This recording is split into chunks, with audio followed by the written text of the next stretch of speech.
কোন গুনাহে আল্লাহ বান্দার দিক থেকে মুখ ফিরিয়ে নেন। এই বিষয়ে প্রসিদ্ধ একটা হাদিস আছে, নবী সাল্লাল্লাহু আলাইহি ওয়াসাল্লাম বলেছেন, তিন ব্যক্তি এমন আছেন যাদের সাথে কিয়ামতের দিন আল্লাহ কথা বলবেন না, তাদেরকে আল্লাহ তাআলা পবিত্র করবেন না। এই মানুষগুলো যাদের থেকে আল্লাহ তাআলা মুখ ফিরিয়ে নেবেন, তাদের সাথে আল্লাহ কথা বলবেন না, তাদেরকে আল্লাহ পবিত্র করবেন না।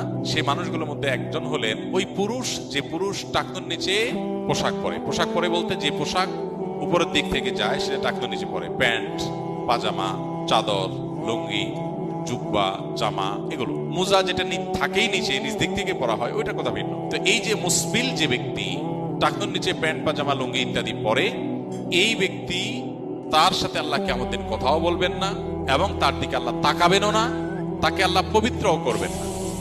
এই তিনটা ভয়াবহতা এই ব্যক্তির জন্য আছে, যে ব্যক্তি টাকনুর নিচে প্যান্ট, পাজামা, লুঙ্গি পরে। আমাদের দেশে অনেকে আছেন মসজিদে নামাজ পড়তে আসলে তখন প্যান্ট ভাঁজ করে। অনেক মসজিদে মুয়াজ্জিনরা মাইকে বলেনও যে টাকনুর নিচে যাদের প্যান্ট আছে প্যান্টগুলো উঠায় নেন। 2 নম্বর হলেন ওই ব্যক্তি, যে ব্যক্তি কাউকে দান করে খোঁটা দেয়, অথবা যাকে দান করেছেন তাকে নানান কথা দিয়ে কষ্ট দেয়। দান করেছেন, আল্লাহর কাছে আশা করবেন এর বিনিময়।